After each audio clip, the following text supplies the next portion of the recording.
Hello and welcome to Finding Your Wizard's Power, an introduction to practical magic for entrepreneurs. Now, I want to welcome each of you individually, either if you're listening live, and if you are, there's an opportunity to chat and to ask questions in the chat window. And I encourage you to do so as I present the material, because sometimes there are, in fact, questions about magic because it's something that is unusual. And you'll be seeing my slides for the presentation instead of my face.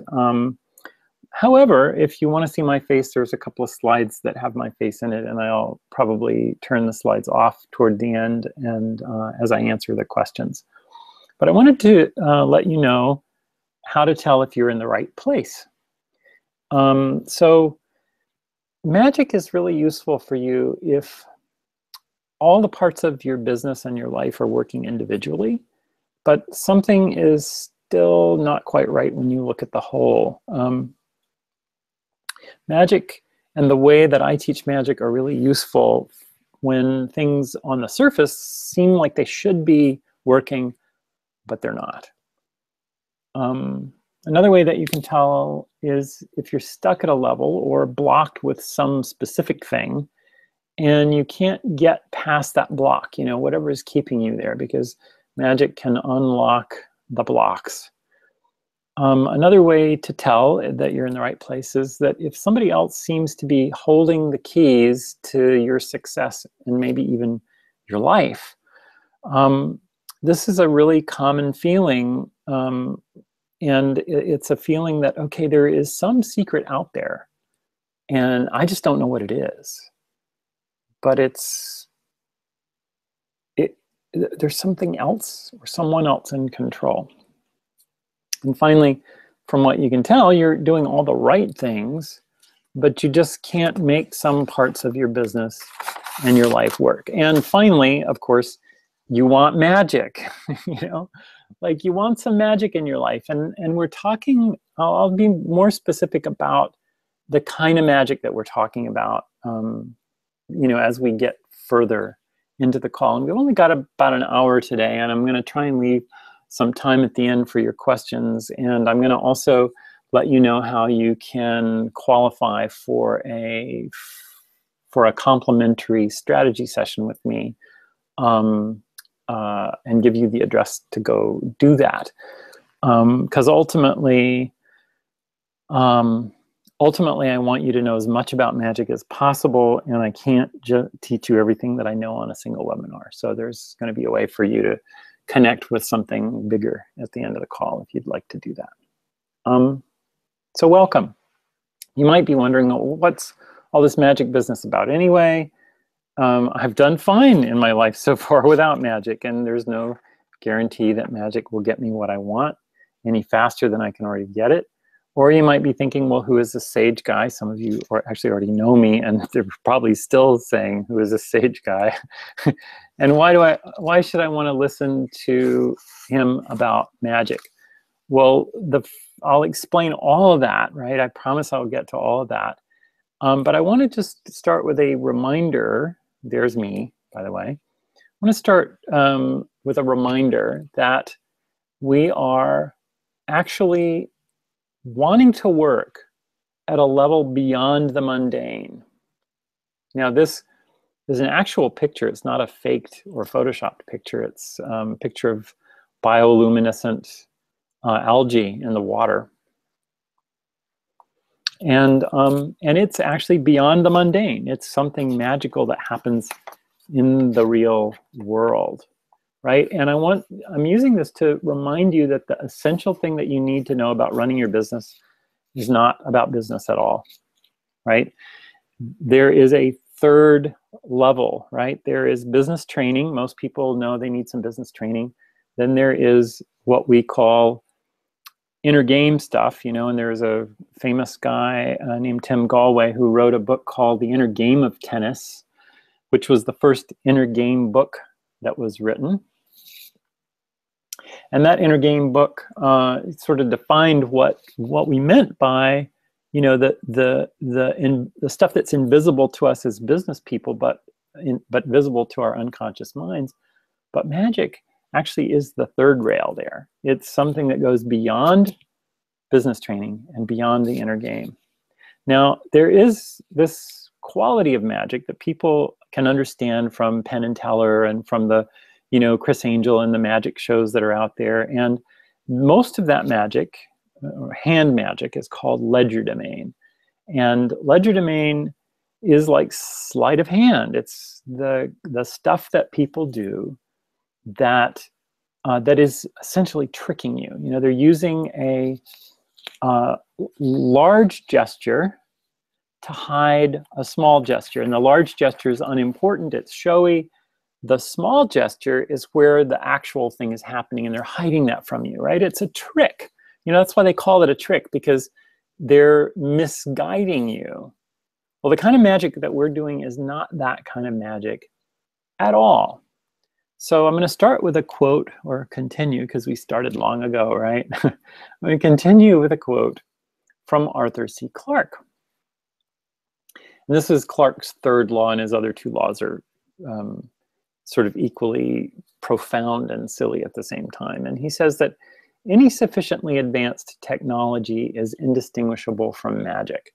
And this law got quoted a lot in the days of early iPhone technology and other handheld device technology, where it just seemed like, wow, this is we can't figure out how this works. My device is communicating or knowing things that I don't know and is telling me. Now, sometimes this is really disappointing, because if you have an experience with Siri, you know, she never does what I want her to. But if we take this quote at its face value and we say, okay, any sufficiently advanced technology is indistinguishable from magic. And we say, we remember the rules of high school grammar, and we say any sentence that has is in it, which is, I don't know why I remember this, but is a transitive verb. And anything on either side of a transitive verb can be reversed. So what we can say is we just switch the subject and the object of the sentence around, the subject and the predicate. And we can say magic is indistinguishable from any sufficiently advanced technology. And we've not changed any of the words in this sentence. We've just changed the order of them. Magic is indistinguishable from any sufficiently advanced technology. And we do that because our subject is magic. So in addition to this, we can say, okay, well, if something is indistinguishable, like if our senses can't detect the difference between the two things, then they are, for all intents and purposes, the same thing. So if we just take the indistinguishable part out, then we get magic is advanced technology. Magic is advanced technology. Isn't that cool? So I'm going to spend the next few minutes And by the end of this, I think you'll agree with me that the technology is indeed very powerful. Now, and that's if we know where to look for the magic and actually what magic really means. So I want to define magic, and I want to define magical tools and what they mean. And finally, I want to say what I think a wizard is, because it's no surprise to you by now that I have a school for wizards, right? So I would like to say that I think you are a wizard. And you might be going, well, who, me? And some of you are like, well, yeah, I'm a wizard. Others might be going, well, I don't know, you know, I'll feel like a wizard. Like, what's a wizard? And I'm going to tell you what a wizard is, and then you'll maybe agree with me that if you aren't one, that you could possibly be one. So before that, I want to tell you a little bit about me, because I feel like it's only fair that you know a little something about me. And I've got a lot to teach you about magic and wizardry. But I want to start like really way early on, because one of the things that's true about me is that I'm a maker of things. Ever since I was like 3 years old, I have made things, and some of these things were practical and some of them were impractical, at least on the surface, right? As I like to say, creativity is one of the primary reasons that we exist on the planet. Now, that's an odd thing to say, isn't it? I'll say it again. Creativity is one of the primary reasons we exist on the planet. Now, when I was a kid, I drew things on paper. Like, I cut things out of paper and I sculpted things with paper mache. Like, sometimes they were scary things that frightened the other kids. Sometimes they were beautiful things. You know, I had no filter, right? I drew a giant mural on my wall when I was a teenager, and little did I know that all this creativity was preparing me for an apprenticeship in wizardry. Now, my parents, frankly, didn't know what to do with me because I was this Energizer bunny of creating things. And I didn't have enough allowance money because my parents were, you know, they were middle class and they both worked and they had these technical jobs, and they weren't white collar professionals. They had to scrimp and save, right? And they didn't have the money, and I didn't have the money from my allowance to order these big black light posters for my room. There was these little catalogs that had black light posters in them. So what I did was I took the tiny little drawings of the black light posters, and I had this little set of black light tempera paints that I got for $1.99, you know, and I created my own. I drew them and I painted them, and found my own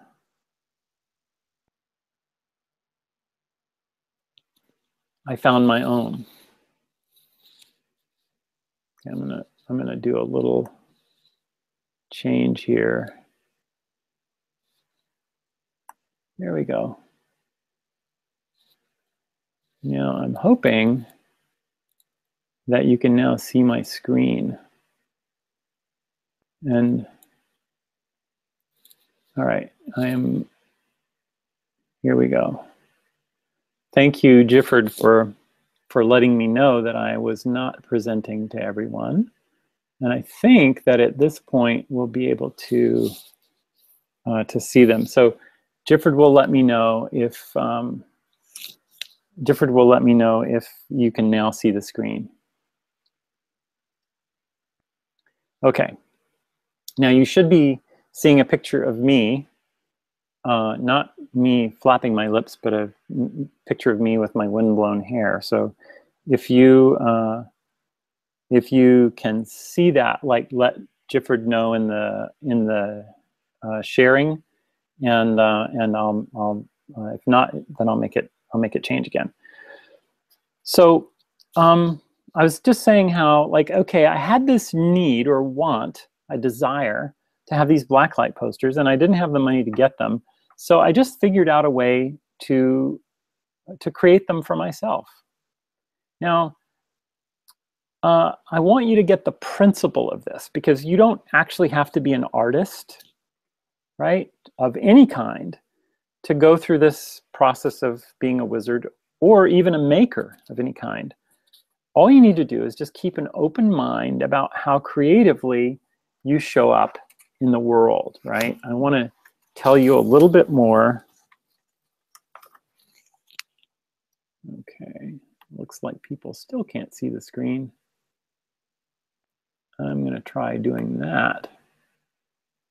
I am screen sharing and presenting to everyone. Whoa, that's funny. I'm going to go back to the preview. So I'm going to depend on Gifford to let me know whether or not you can see my screen now.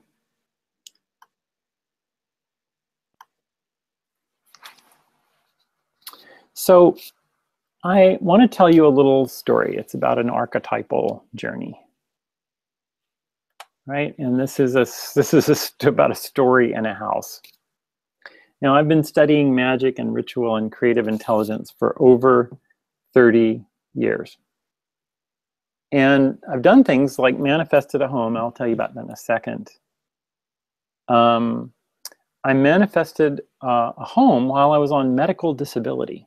Like I'm talking about not just a rental, but a purchase of a home.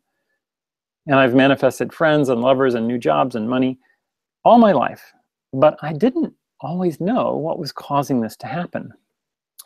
So I started studying magic because I wanted to find out what was working and why. Like, why was this working for me and wasn't working for other people, right? So in my late 20s, I made this pronouncement that I was going to be a homeowner by the time I was 30.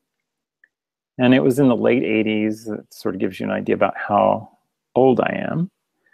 And this was a time during which home prices were such that a 20-something couldn't really dream of owning a house. I had several of my friends say, well, you know, we're just a generation who will never be homeowners because the prices just seemed too outrageous. Now, my parents were in no position to finance me. And I was unstoppable, though. I called the real estate agent, who's the mother of a friend of mine, and I had her show me houses. And she showed me some houses, and then she did some math, and she then called me up and said, you know, you don't have enough money to own a house. And my response, I just said, that's okay. Let's just look at some houses anyway. And I'm sure that she thought I was nuts, right? And then through, you might say chance, or you might say manifestation, I came into a lot of money quite by accident. Now, if you want to know the story of that, I'm not going to tell you that on this webinar because it will take too long to tell you, but you can listen to my TED Talk, right? All you need to do is Google My Vertical Gift TEDx. The talk is only 6 minutes long, and it will definitely inspire you. So I, you know, to follow along with the story, I was starting to get curious about why I was able to do these things, and noticed that there was this kind of model making that was occurring, and this is the basis for all magic, and I'll tell you more about that when we start to talk about correspondences. I also want to let you know that for the next 3 weeks I'm doing, or the next 6 weeks, I'm doing a webinar every 2 weeks that will focus on a different area of magic, because I realized that I couldn't tell you everything at once. So I need to give you this, you know, set of tools, one webinar at a time. So if you want to attend all 3 of them, you know, they're happening every 2 weeks, and they're happening on Tuesdays at 5:30. And I would love to have you, because what I'm going to try to do is teach you as much as I can about magic, because I want you to have access to magic whether or not you come to the School for Wizards.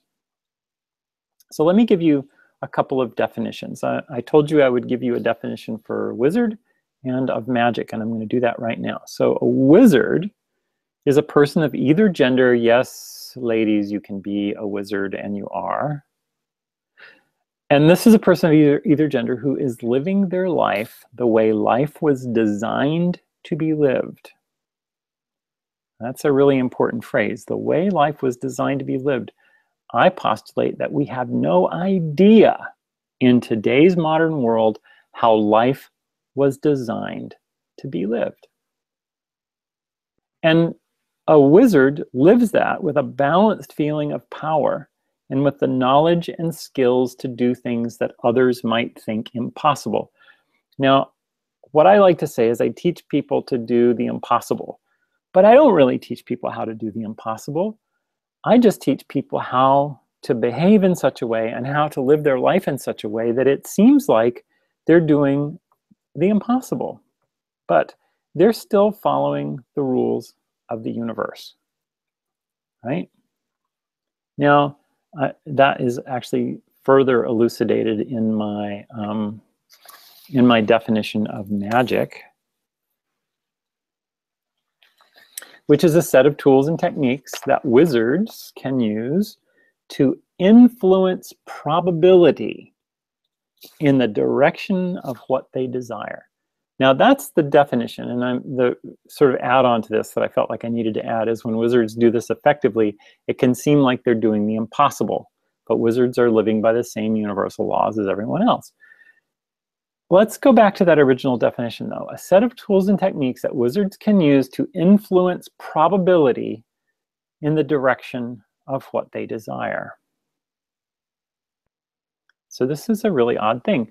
There is a probability that you will receive a check for $64 million in the mail.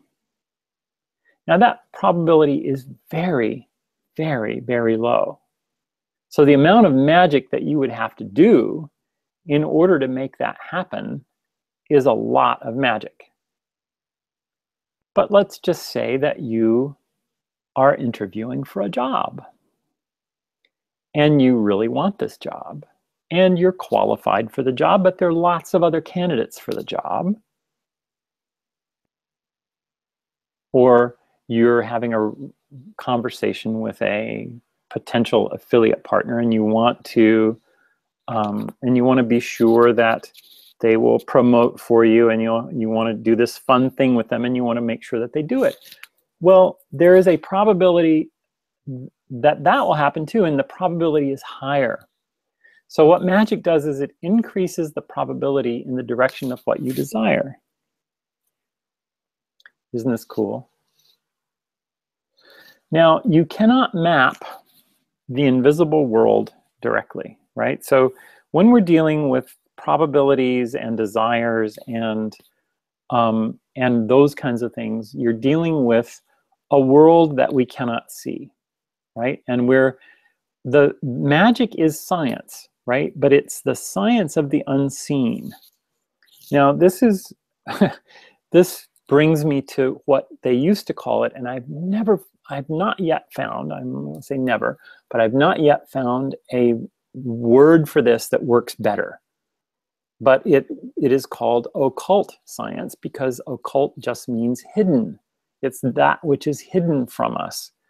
And I actually do a lot of work with science, and I get Scientific American. I used to get Science Weekly, which is a sort of publication for scientists to let them know what the latest discoveries are, for people that are interested in science. And what I do is I devour these magazines, and I devour them because I'm always looking for scientific discoveries that are matching what metaphysical and occult science has been saying for years. And I'm going to show you one of these in just a second, right? You can't map it directly. It's called the invisible world. That is going to lead us directly to correspondences, which is what we're going to talk about. I was talking to somebody earlier today, and they were like, "What are correspondences?" So this is where you find out where correspondences are. So fractals. Fractals are an accepted scientific thing, right? And I want to just say that fractals are defined as self-similarity regardless of scale. Now, there's a really complicated definition of fractals, but I'm just giving you the simplest one, right? Self-similarity regardless of scale. So what it essentially means is that if you're looking at Google Maps and you're zoomed in to a coastline, you know, like there's New England, and then you zoom back, you know, like you just do the little magnifying glass and go, whoop, right? Then the coastline looks similar at different scales, right? Looks different at different, it looks the same at different scales.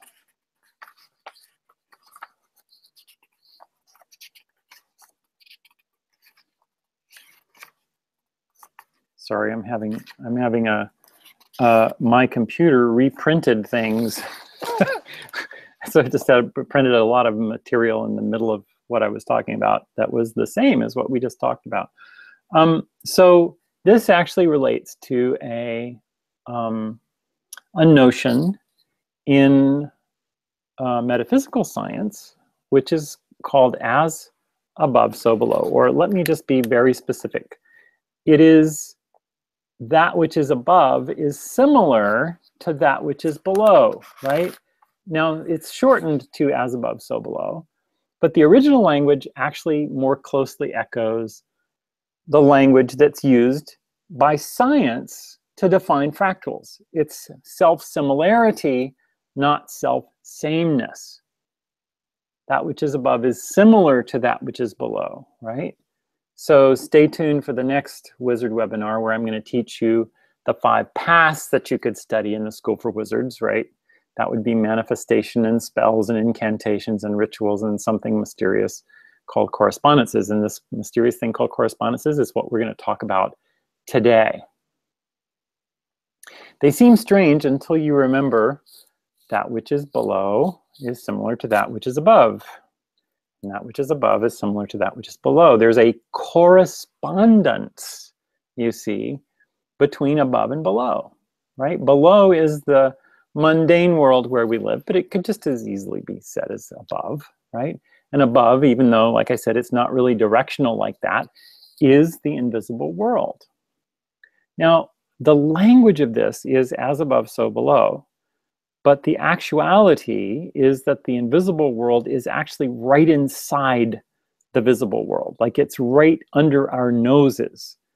And we get all balled up when we think that there's this, you know, and I don't care what you think of heaven or whether you have a concept of heaven or not, that's completely up to you. But if we think of this empyrean or world like of heaven above the clouds, then we can be confused because the invisible world that we're talking about is the one that's right under our noses. And I want to show you some examples, right? So this actually is a mistake, but it's actually a mistake that will just as well illustrate my point. So on the left is the mathematical relationship between the seeds inside of a sunflower, right? And on the right, there is this forest floor, right? And in my original slide, instead of my forest floor, which I'm going to show you in the next slide, it's actually some Romanesque, which is that kind of broccoli. It's kind of like halfway between broccoli and cauliflower, and it has exactly the same spirals in it, right? So and this symbol that's in between them is approximately equal to. That's a mathematical symbol that means is approximately equal to. So this is just as true of the spirals of the sunflower as it is to, if you look at the leaves on a fern, the way that they're self-similar to each other, or the leaves on a tree, or the way that moss grows, or the branches on a tree. It's all fractal in the same way.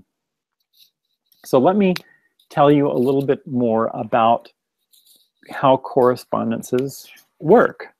And then I'm going to give you some specific examples of correspondences, because the best examples that we have of correspondences are found in the tarot. Now, I'm going to just preface this by saying I didn't actually realize this until I started talking to a whole bunch of people that had nothing, that were business coaches and business people who had no idea about the tarot.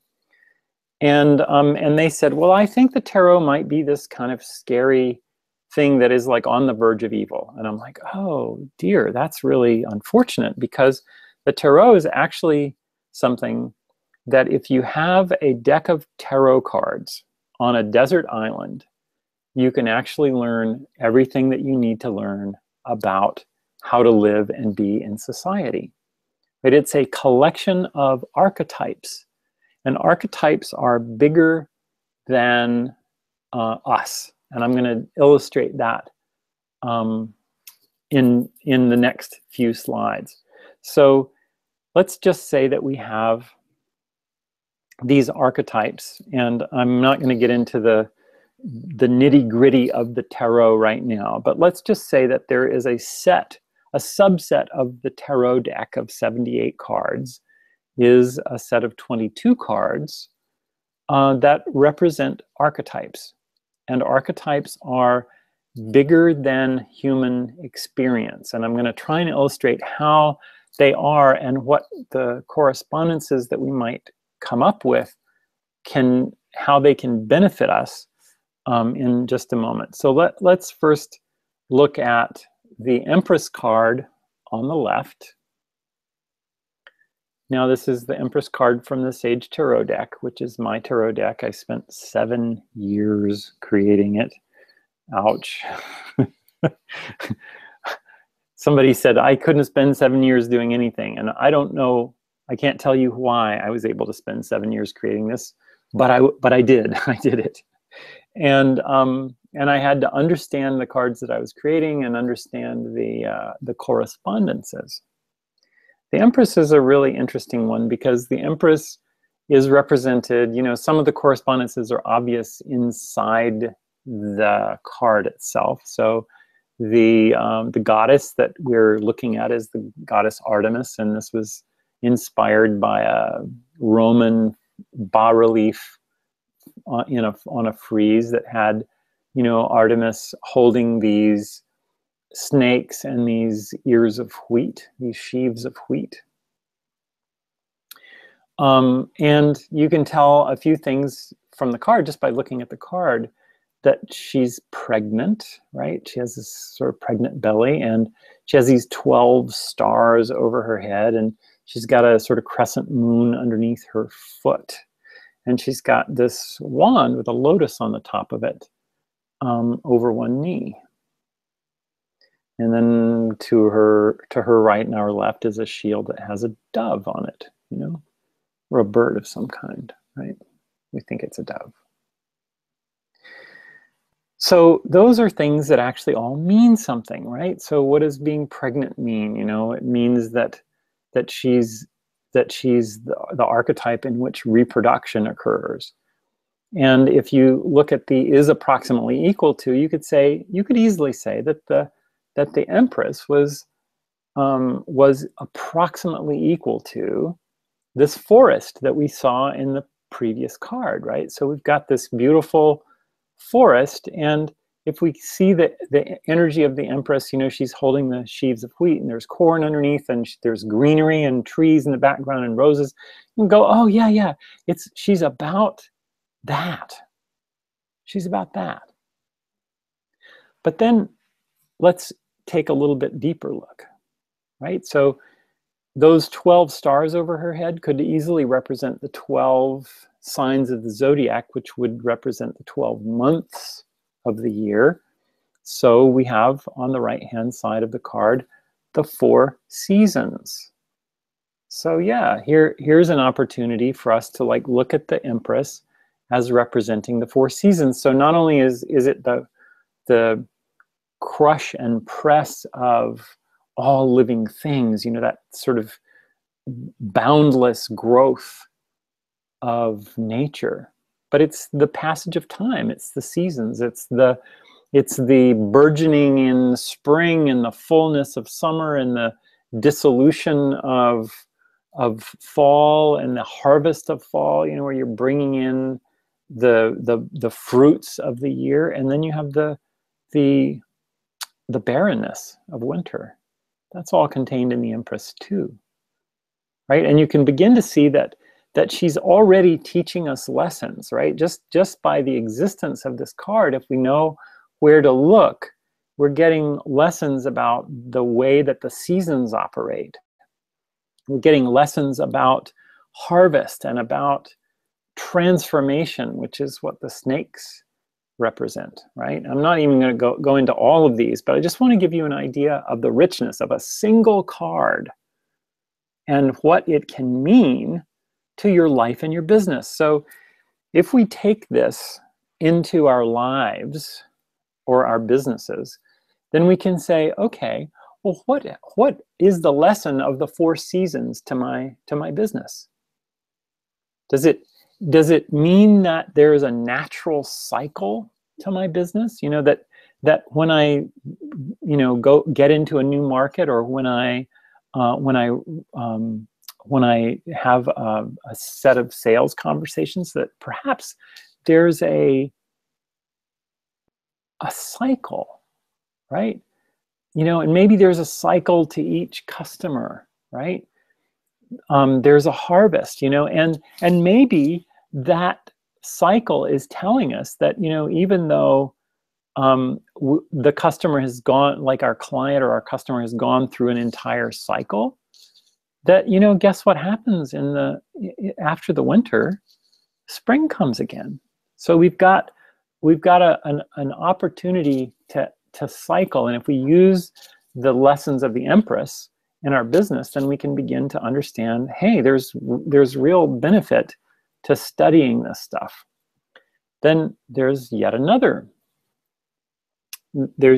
correspondence with the Empress, and that is the correspondence of ecology, or how these systems work together, right? So there's the fractal self-similarity, then there's the time-based thing, and then there's the concept of ecology, which is how all these things fit together, you know. And here we've got these, you know, here it looks like a kind of New England thing. My system is giving me messages. It's a systems thing, right? We've got these fish, and we've got these crabs, and we've got these clams, and we've got nutrients pouring into the ocean, and sunshine, and the relationships of the clouds. And there are countless of these diagrams that I could have put in here, you know, that are not just the cycle of the sea life at the edge of Puget Sound, for instance, but for instance could be the cycle of the moisture in clouds, right? So it's cycling through over and over again. And again, just another lesson from one of the 22 cards of the archetypes, one tiny lesson. And then finally, there is the lesson of compost, right? And this is the lesson of death, right? So you cannot be the queen of life without being the queen of death, right? Something that is alive has to die. So death is in the realm of the Empress. And so this is yet another lesson that we could take into our lives or into our business. Think of what that lesson might be, right? Death is an inevitable thing for all living things, right? It could mean that your business itself has a lifetime and that it's time for it to die. It could mean that a certain range of products has a finite lifetime, time to die. Could mean that an outmoded way of being, time to die, right?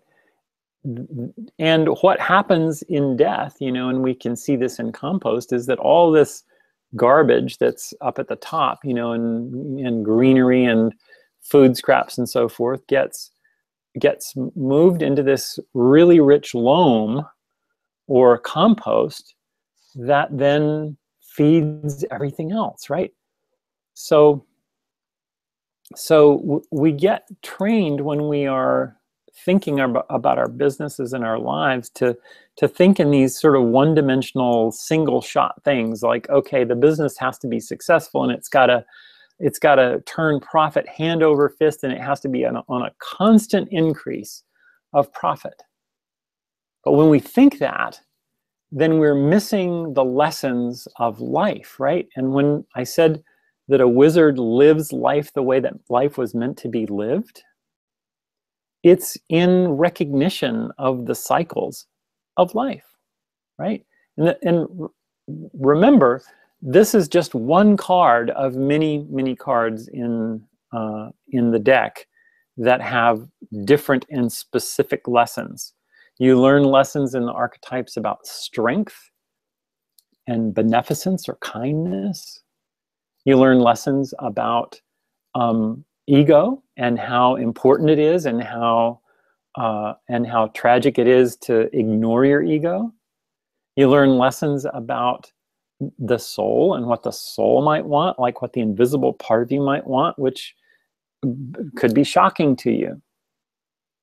You learn lessons about happiness, joy, right? All these are available to you as archetypes, right? And what I am really hoping for everyone on the call is that you actually begin to have an understanding of these archetypes and the correspondences that they have and the value that they can have to you in your business. So here is Da Vinci's Vitruvian Man, and it's like the most overused symbol in the world. And the reason I'm showing it here is because it's a reminder to me to tell you that the system that I'm teaching, the system that I've been studying for the last 30 years, is the same system that Leonardo da Vinci studied and that Michelangelo studied. And if you think that it's only a system that the ancients studied and that it's of no use anymore, modern successful people like Madonna study this system. And as I found out very recently, the late, great David Bowie, who actually included references to the Tree of Life in his last video. So this system is alive and well, and truly successful people. Now, I'm not saying that this is a guarantee of success. I'm just saying that there is a record of highly successful people throughout time doing this system. And the system is not to be entered into as a series of tricks in order to get your venal needs met, right? This is a system of education to turn you into someone who is capable of doing the kinds of things that Michelangelo, Da Vinci, Madonna, and David Bowie could do. And it's not something that you just hop into and decide you're going to study it for a couple minutes, right? You need to put some time into it, because it's, this is how you get rewarded, right? It's actually rare to find someone who's completely mastered this technology, right? So check if these things are true for you. Do you want to learn how to run your life and your business ecologically? Right? Let's actually go to the next slide, right? So this is just the little reminders for me to know what to talk about here. Do you want to learn how to run your business ecologically? To live your life the way it was meant to be lived, right? There's an ecology of all the pieces of your life, and when they're out of whack, and this is not about work-life balance. This is about the ecology of your life, right? So power, right? We all, there's this concept of power, and I said that the archetypes would show you strength and power, right? The strength card in the tarot deck is about power, the power of beneficence, the power of kindness, the power, not the power over, but the power of will in the framework of rapport, right? In that card, the woman has her hand in the mouth of a lion. She's just spreading the mouth open. That's not the kind of power that you can have if you are wielding a sword and trying to kill the lion. So if you want to activate this power of love, right, and that is the wizard's secret power, right? So take note of this and write it down. Love is the wizard's secret power. If you want to take power, the power of love and magnetism, and you want to create a connection more powerful than any fear that you might have, like this will overcome, or not overcome, because it's like it will just dissolve any fear that you might have.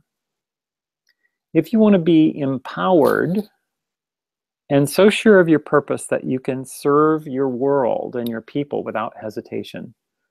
And just as a personal note for me, once I decided that I was going to step in fully, and I don't know about you, but when Spirit gives me a message, I at first ignore it. And then I really, really try to ignore it. And then I really, really, really, really try to ignore it until it bashes me over the head. And I've been, this is a personal story, I've been chewing the skin of my thumbs. I'm sure you've seen people who do this. It started out with their cuticles and they'll just gnaw at their cuticles. And then for me, it was like the cuticle skin extended around the entire thumb. And when I was working at a job that I was very ill-suited for, which was, the mind-numbing grind of high tech, my thumbs look like ribbons of bloody flesh. But since I've decided to teach you wizards in the School for Wizards, my thumbs are completely clear. I can hold them out at a dinner table and go, look, they look like thumbs. So that's what happened to me when I said yes to wizardry and said yes to this system and said yes to what the world wanted me to do. You also will activate curiosity and creativity at a level that you can't believe. I mean, the way that Da Vinci ended up with all those designs of machines that were like way ahead of his time, those all came out of curiosity. And there's a way to step into curiosity with this material, right? If you want to be able to navigate the terrain of the invisible world to get what you want in this one, right? As above, so below. I want you to get that the wisdom that you need is already there, right? The wisdom already exists for you to manifest whatever you want. It has existed for thousands of years. And here's the tragedy.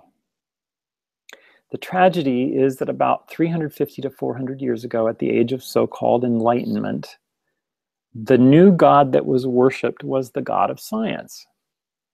And I'm not even going to go into the different scientific publications that have been written by scientists that prove this. But scientific theories are just theories.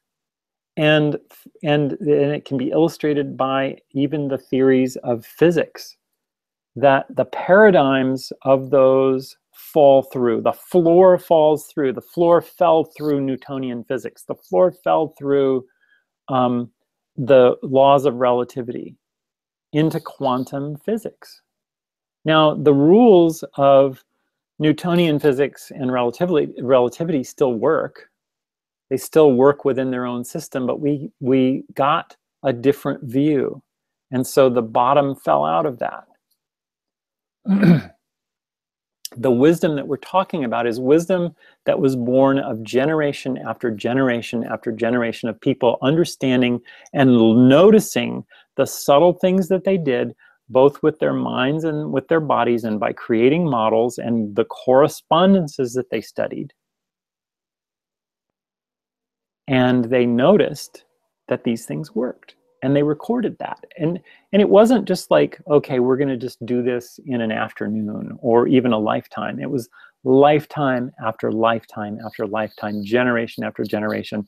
And all of that got thrown out when we began to worship science. So what I'm saying is, like, let's keep science. Science is useful. But let's also not throw the baby out with the bathwater. Right? It's easy in this world of science to pretend that you're powerless, that you have no magical power. But what is the eventual cost of living like that? Right? I want you to live life the way it was meant to be lived and to activate love. To activate connection, right? This is the picture of the boy who is pretending to be powerless, right? I'll tell you another personal story, right? This is the right? In the past, I was very reluctant to teach magic because I thought people would think I was a weirdo. Little did I know that they already thought I was a weirdo and that it was no big surprise to anyone, right? I'm the first to admit it, but the last one to know, as Paul Simon says. And here's what would happen inside me. Part of me would go, you can't do that. People aren't interested in this invisible world. Like, no one is going to believe you. And then another voice, like, this is the crazy part, right? Then another voice would come out of the blue and say, this stuff works. Why aren't you teaching it? You know, and then I would talk back to the voice, right? And I would say, can't you see I'm busy? I've got a life. I've got things to do, right? You know, thinking that the little piddly things that I was doing were more important than this. But apparently, and I guess this shouldn't be a surprise to anyone but me, spirit is stronger than me. So I finally said yes. And what I said yes to was the impossible paradox of my life, right? So these are lovely paradoxes here. The round dice, you know, how do you know what number they're actually on? The what we call the ever up staircase, you know, which if you follow that thing on the upper left-hand corner around, you'll see that it's kind of impossible to constantly be going up, but that's the way it looks. And then you have in my adjustment card, which is one of the 22 archetype cards in the Sage Tarot deck, you have this figure that's in the sort of lower left-hand side of the card, this thing that has 2 things on the bottom, but 3 on the top. It's like an impossibility. It's a paradox, right? It's not possible for that thing to exist, and yet it does, right? So I believe that we are called to bigger and bigger paradoxes, right? And we're also pulled back into this, what we call, you know, I like to call, thank you, J.K. Rowling, the Muggle world, right? The Muggle world of constant ordinariness, right? And these rules and laws and practices and ways of living that I've been telling you about have actually been laid out for thousands of years, right? The keys to wizardry and magic are buried in plain sight. They're actually right in front of our faces. They don't even have to be dug up from some moldy old crypt. But they're only available to those who are open to them and for those who have eyes to see and ears to hear. And if you don't want to see or hear, then don't do magic, right? Don't do magic with me, and don't do it with anyone else, and just pretend you never heard it, right? Because the magical world is not for you if you're not interested in it, right? You can put some principles of magic into the world right now. I want to just show you a couple of pairs and talk to you a little bit more about a couple of more different kinds of correspondences. I'm going to do this really quick because we've only got about 5 minutes left to go. I want to make sure that we have time for questions. So here's the Fool. There's a color, there's a planet that it's associated with, there's a part of the self, there is an attribute, which is the breath of life or spirit. There are all these elements that mean things. There's a musical note, there's a number, there's a Hebrew letter, and meaning ox, right? Then we've got the world.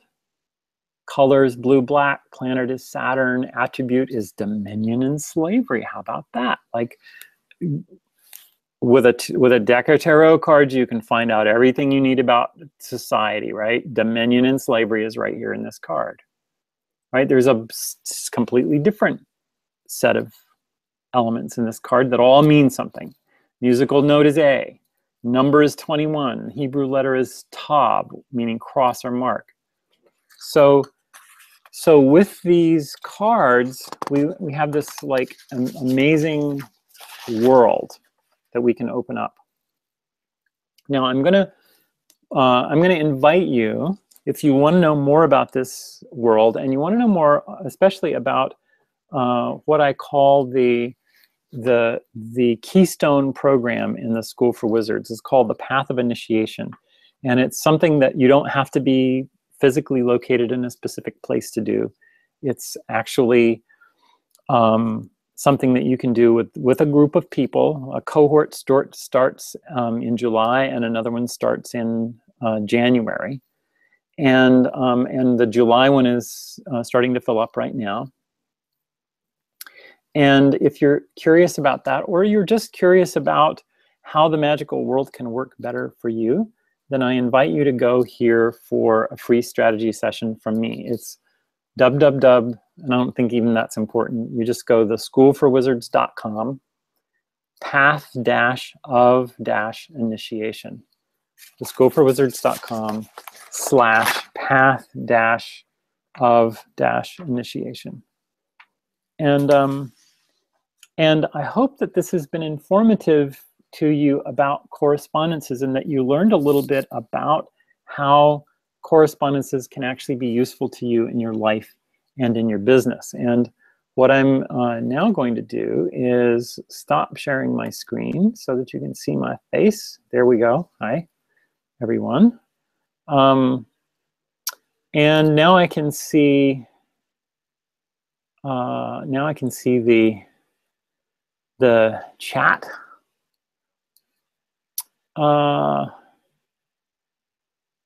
Yay. Okay. Now, if you have questions, you can ask them in the chat window, and I'm happy to answer any questions that you have. Welcome, Marina. Welcome, Tyler. Welcome, Julia. I'm so happy that you're here. I know a bunch more of you have signed up and are probably going to watch this on the replay. And if you have questions, then you can ask them now.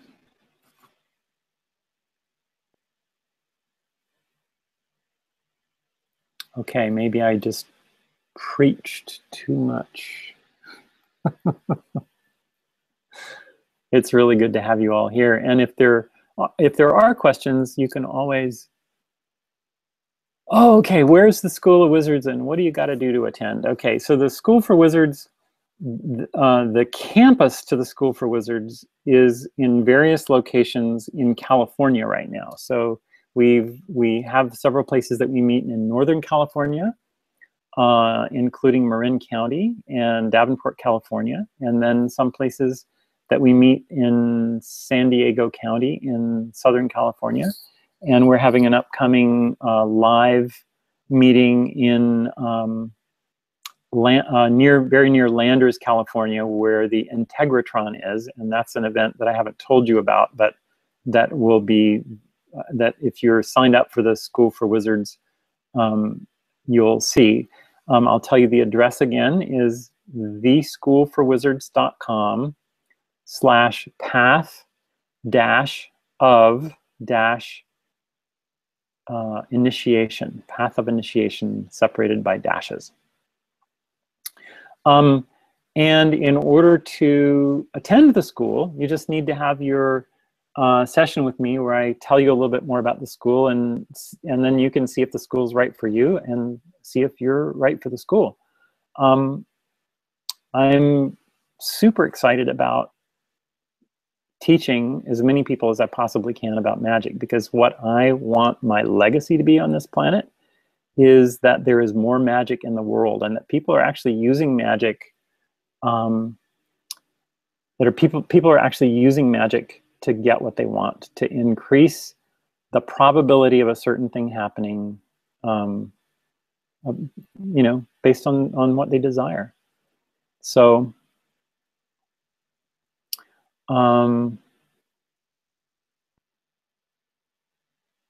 okay.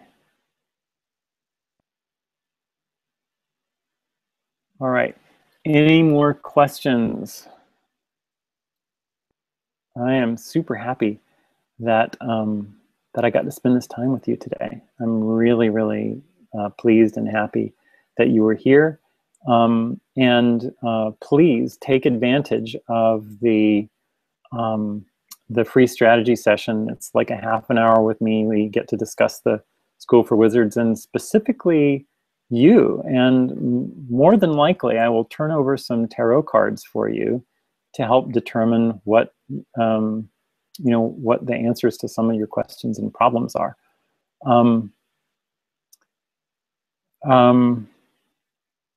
Yes, I have heard of the book Real Magic, written by Bonewits. I have actually a diagram that I sometimes show that's Bonewits' world of magic, and it's really pretty incredible. So, so thank you for mentioning that. The system of learning, I'll just spend a few minutes for Sandra, who is curious about the system of learning.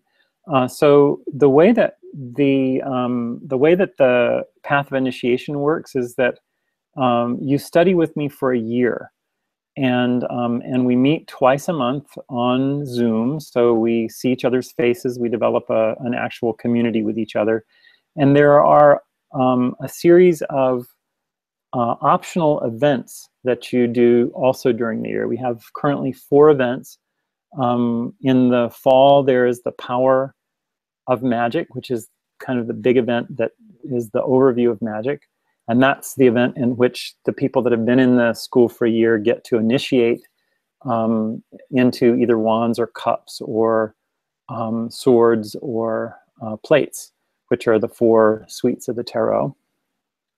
And when you study with me for a year, we study each month a new set of cards.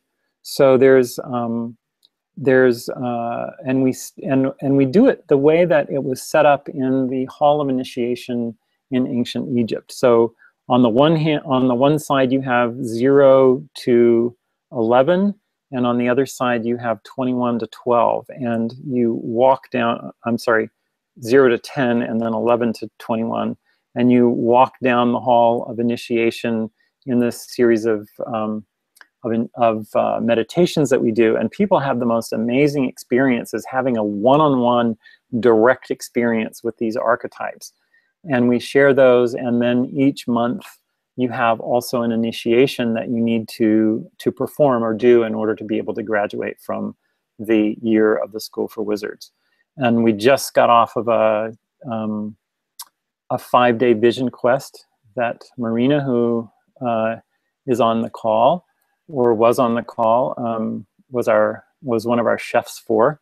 So we always have super delicious food at our events, and I can explain all this in even greater detail if you want to go to the schoolforwizards.com path-of-initiation. Thank you everyone. It looks like that's about the questions that we have. If there are any more, I'll be happy to stay on and answer them. But otherwise, 2 weeks, we get another School for Wizards webinar that is on a different topic. So today's topic was correspondences. Next time we are going to do the topic of spells. And spells are very interesting, and you might be very fascinated that you're already doing spells. You're already doing them. So stay tuned for that. And for now, be well, and remember, all is well. Thanks for being here.